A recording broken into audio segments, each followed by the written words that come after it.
the desire for recognition, the desire for appreciation, பாராட்டுக்கள், அங்கீகாரம். நாம ஒரு விஷயம் பண்ணா மத்தவங்க அதை பாராட்டணும்னு நாம எதிர்பார்க்கிறோமே, அந்த ஃபீலிங் உண்மையிலே நமக்கு தேவைதானா? ஓவர் தி இயர்ஸ் நான் புரிஞ்சுக்கிட்டது என்னன்னா, the only person who cares about how you look is you. நீங்க பார்க்க எப்படி இருக்கீங்க, உங்க அப்பியரன்ஸ் எப்படி இருக்கு, உங்க லைஃப் ஸ்டைல் எப்படி இருக்கு, இத பத்தின அக்கறை, கவலை, திங்கிங் எல்லாம் உங்களுக்கு தான் அதிகமா இருக்கும்.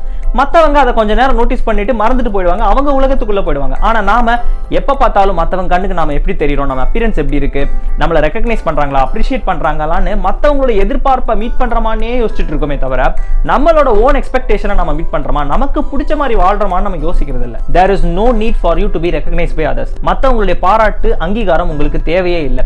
Of course எல்லாருக்குமே அந்த நீட் இருக்கும். The feeling of importance, the feeling of appreciation, இது எல்லாமே இருக்கும். பட் ஒரு superior human being அதையும் தாண்டி போவாங்க. அவங்க ஆத்ம திருப்திக்காக பண்ணுவாங்களே தவிர மத்தவங்க பாராட்டணும், பாராட்டல அந்த எதிர்பார்ப்போட பண்ண மாட்டாங்க. சோஷியல் மீடியா ஒரு தப்பான இமேஜை கிரியேட் பண்ணிருக்கு. ஒருத்தரோட வேல்யூ அவங்க லைக், ஃபாலோவர், சப்ஸ்கிரைபர் கவுண்ட்ல செட் பண்ணிருக்கே தவிர அவங்க செல்ஃப் வொர்த்ங்கிறத எடுத்துக்கிறதே கிடையாது. ஒரு தனி மனிதன் அவனுக்கு பிடிச்சத, அவன் மனசுக்கு பிடிச்சத ஆத்ம திருப்திக்காக மத்தவங்களுக்கு உதவணுங்கிறதுக்காக செய்யறதையும், நான் பேரடையணும், புகழடையணும், எனக்கு பின்னாடி நிறைய பேர் வரணுங்கிற அந்த ஒரு எண்ணத்துக்கும் பல வித்தியாசங்கள் இருக்கு. மற்றவங்களுடைய பாராட்டுகளையும் அங்கீகாரத்தையும் எதிர்பார்க்காம நம்ம மனசாட்சிக்கு பிடிச்சத, நம்ம ஆத்ம திருப்திக்காக யார் மனசையும் புண்படுத்தாம doing it for the love of doing it, அதுக்கு பேர் தான் real freedom. That is real maturity. Deny the desire for recognition.